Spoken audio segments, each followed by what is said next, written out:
In today's video, I'm going to teach you how to group by month in Salesforce reports, a key skill that can significantly enhance your reporting capabilities by organizing data effectively and efficiently. Whether you're tracking sales, analyzing case trends, or organizing any data that involves dates, this instructional guide is tailored just for you. To begin, you'll first want to log into your Salesforce account. Once you're in, you'll be on the home page where all of your Salesforce tools and data are accessible. Your focus should be on finding the Reports tab located in the main navigation bar. Go ahead and click on that to enter the reporting section of Salesforce. Now that you're inside the Reports tab, you have the choice to start fresh by clicking New Report, or if preferred, open an existing report. This could be a report on opportunities, cases, or any other area you need to analyze. For those who are starting a new report, you'll be guided through selecting a report type.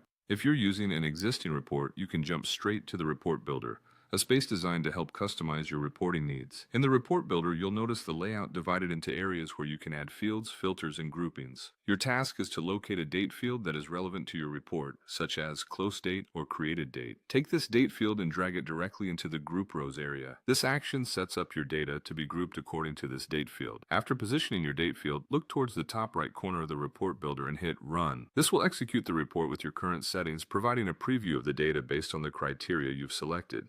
Next, you'll focus on how your data is grouped. To adjust this, find the drop-down arrow next to your grouped date field in the report's outline, often represented by a small arrow pointing downward. Clicking this arrow will unveil more options. From the drop-down menu, choose Group Date By. Here's where you decide how to consolidate your data time frame. You'll see various options, but for this task, select Calendar Month. By doing this, your data will be neatly categorized by each month, such as January, February, and so forth. Once you've successfully set the report to group by month, the final step is to save your work. Simply click on Save and Run, which will both preserve your settings and refresh the report, showcasing the data sorted by month. And there you have it, a simple yet powerful way to enhance your data analysis in Salesforce by grouping records based on months. This process not only simplifies your report, but enhances the way you interpret your data. Thank you for following along, and as always, keep exploring the possibilities Salesforce offers to elevate your business insights.